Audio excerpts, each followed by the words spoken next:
Donald Trump Sr.'s family was living in a lavish Fifth Avenue property, despite growing up in New York City. Have you ever wondered what it's like to live like a billionaire? Not just any billionaire, but the Trumps. From Manhattan penthouses dripping in gold to lavish oceanfront estates, the Trump family's real estate portfolio is jaw-dropping. President and business tycoon Donald Trump has built a real estate empire that screams wealth, power, and extravagance. But it's not just Trump himself. His entire family lives in some of the most wealthy homes in the world. From private golf resorts to Mar-a-Lago, let's take a look inside the Trump family's luxury houses. Eric. Because of that, he and his wife bought their own vacation mansion in a nearby area. Eric and Laura Trump's Jupiter Mansion. The Trump family's move south extends beyond Mar-a-Lago, with Eric and Laura Trump putting down roots in Jupiter, Florida. Their $3.2 million mansion within Trump National Golf Club combines Tuscan-inspired design with modern flair, creating an oasis of wealth that feels both extravagant and family-friendly. Spanning 7,750 square feet, the home is a blend of high-end luxury and relaxed Florida living. The mansion's grand entrance leads into an airy, high-ceilinged living space where massive windows flood the interior with natural light and offer sweeping views of the surrounding golf course. The kitchen is equipped with top-tier appliances, perfect for entertaining in style. With 6 bedrooms, 8 bathrooms, and a backyard that opens onto a private golf course, the mansion seamlessly blends privacy with access to the ultra-exclusive Trump national amenities. If Mar-a-Lago is a showpiece, this Jupiter retreat is where extravagance meets a more understated version of the Trump lifestyle. But Trump is all about flair and towers. In this week's episode, we are giving you an ultra-exclusive look. Trump Tower Penthouse, New York. Perched atop Manhattan like a modern-day Versailles, the Trump Tower Penthouse is the ultimate expression of wealth meeting audacity. Spanning 10,000 square feet across 3 floors, this residence is not just luxurious, it's an architectural power move. From the moment you step inside, subtlety is abandoned at the door. The decor pays homage to Louis XIV, with every surface dripping in gold leaf, marble, and crystal. Chandeliers hang like frozen waterfalls of light, casting a golden glow over rooms lined with the rarest Italian marble. The ceilings, designed with clouds and cherubs, as if the heavens themselves had been subcontracted for the job.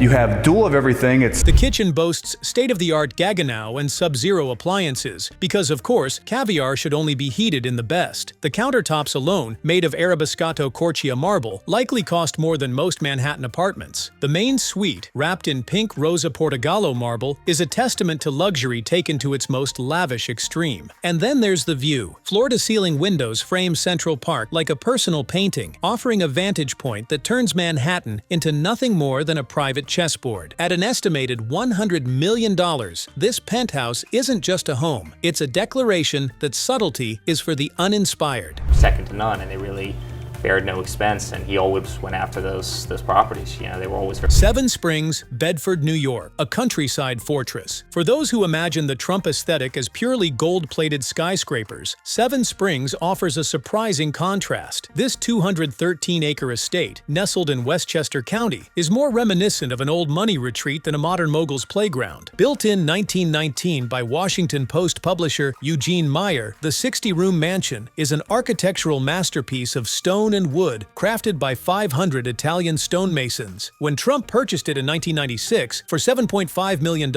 he saw it as a blank canvas, first envisioning a world-class golf course, a plan that local officials quickly shut down. Instead, the estate became a family retreat, with Eric Trump spending his summers here, chainsaw in hand, working the land in what was likely the most luxurious version of manual labor ever attempted. Well, there's 3 pools, great outdoor pool house, you know. Seven Springs boasts 3 swimming pools, because one would simply be insufficient, a bowling alley, and a guest house originally built for H.J. Heinz, the ketchup king himself. Today, the estate is valued at upwards of $24 million, a quiet yet commanding reminder that luxury doesn't always need gold leaf. Sometimes history itself is the most valuable decoration. Originally wanted her estate to be used as a seasonal retreat for sitting presidents. The resort is now estimated to be worth between $200 million and $300 million.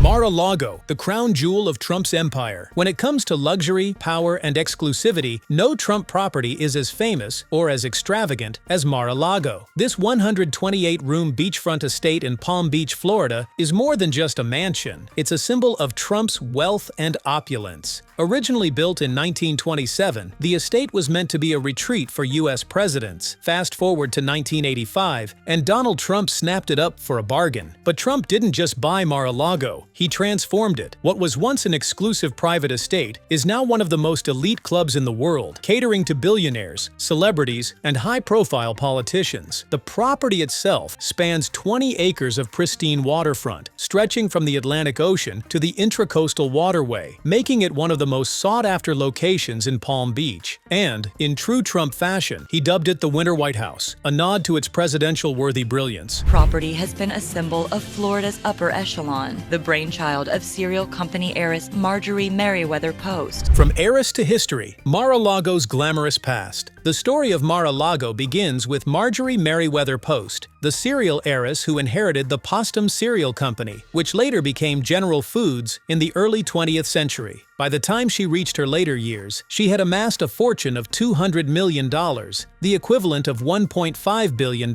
today. With a vision for ultimate luxury, she spent a staggering $7 million in the 1920s to construct Mar-a-Lago, a sum worth over $120 million today. She spared no expense in making her dream home a European-inspired palace. The mansion's black and white marble floors were inlaid with 2,200 blocks of marble, and Post personally curated an astonishing 36,000 hand-painted Spanish tiles, some dating back to the 15th century. Even the 20,000 terracotta roof tiles were imported from a Cuban castle. The crowning jewel of the estate? A gold leaf-covered living room ceiling inspired by the Academia Venice Musis, a nod to royal European interiors. And the estate was adorned with 36,000 15th century Spanish decorative tiles.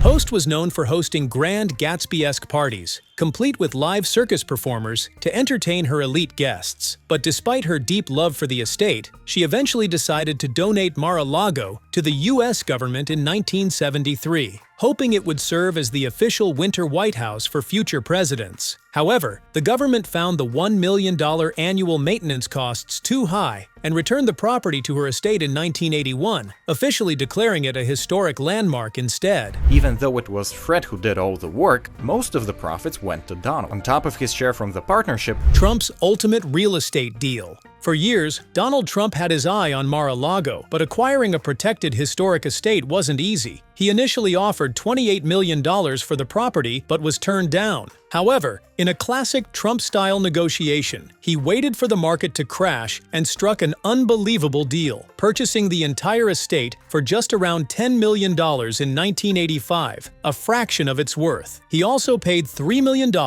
for Post's antique furniture and artwork, bringing the total investment to around $12 million today. Once he secured the mansion, Trump went to work on renovations, preserving its old-world majesty while adding his signature touches. His modifications included everything from gold-plated fixtures to an oversized gold-framed portrait of himself, ensuring that Mar-a-Lago embodied the excess and grandeur of the Trump brand. A home drenched in gold and history. Under Trump's ownership, Mar-a-Lago transformed from a historic estate into an ultra-exclusive private club, where the rich and powerful mingle behind gilded doors. Trump's love for gold and magnificence is on full display at Mar-a-Lago. One of the first things he did after purchasing the estate was build a massive 20,000-square-foot ballroom, dripping in $7 million worth of gold leaf decorations. This isn't just a ballroom, it's a statement of excess, a place where Trump hosted some of the world's most powerful figures, including foreign dignitaries, celebrities, and even his own political opponents. And the gold doesn't stop there. The mansion features gold-plated sinks worth $100,000, sparkling chandeliers, 16th-century Flemish designs, and oriental rugs fit for a palace. Even the grand dining room is modeled after Rome's Chigi Palace, making every meal feel like a royal banquet. One of the estate's most prized possessions is a 1927 Steinway baby grand piano, valued at anywhere between $70,000 and $150,000. Every corner of the estate screams old-world luxury, blending European-style elegance with over-the-top Trump extravagance. Distributed to different areas. Her greatest hope for Mar-a-Lago was for it to become a Winter White House. And then, of course, There's the Trump coat of arms. Originally belonging to Joseph Edward Davies, the third husband of Marjorie Merriweather Post, Trump took it upon himself to modify the design, replacing the Latin word for integrity with his own last name. A bold move, but then again, nothing about Mar-a-Lago is subtle. This is Mar-a-Lago, the sprawling private resort and National Historic Landmark in Palm Beach, Florida. The price of privilege. While Mar-a-Lago is technically Trump's residence, it also operates as an ultra-exclusive private club, and membership doesn't come cheap. Originally, members had to pay a $100,000 initiation fee, along with annual dues of $14,000, plus a minimum food spend of $2,000 per year. However, when Trump first took office in 2016, demand for membership skyrocketed, and so did the price. The initiation fee doubled to $200,000 overnight. Mar-a-Lago became one of the most exclusive properties in the world, but unless you're a high-profile guest or an elite member, stepping beyond its grand gates remains a fantasy for most. But for those who can afford it, Mar-a-Lago offers luxuries that go far beyond gold-plated decor. The club boasts world-class amenities, including a private beach club, a spa, tennis and croquet courts, and of course, access to Trump's very own Palm Beach golf course, just a quick helicopter ride away. It's not just a home or a club, it's an elite social hub where the world's richest and most powerful come to mingle, relax, and make deals in absolute luxury. Trump quickly went to work on the renovation, keeping Post's opulent style while adding his own touches. A money-making machine. Despite its staggering maintenance costs, Mar-a-Lago has been one of Trump's most profitable assets. In 2014, the club generated about $15.6 million in revenue, but once Trump became president, its value skyrocketed. By 2017, Mar-a-Lago was bringing in $25.2 million annually, proving that there's no better way to increase a property's worth than turning it into a political hotspot. Even as the revenue dipped slightly to $21.4 million in 2019, Mar-a-Lago remained a cash cow, cementing itself as one of Trump's most successful real estate ventures. Now that Trump is president again, the revenue is expected to surpass the $30 million mark. One thing is certain, Mar-a-Lago isn't just a home, it's a fortress of wealth, power, and secrets. And with its history, its exclusivity, and its undeniable Trump flair, there's no doubt that this mansion will remain one of the most talked about estates in America for years to come.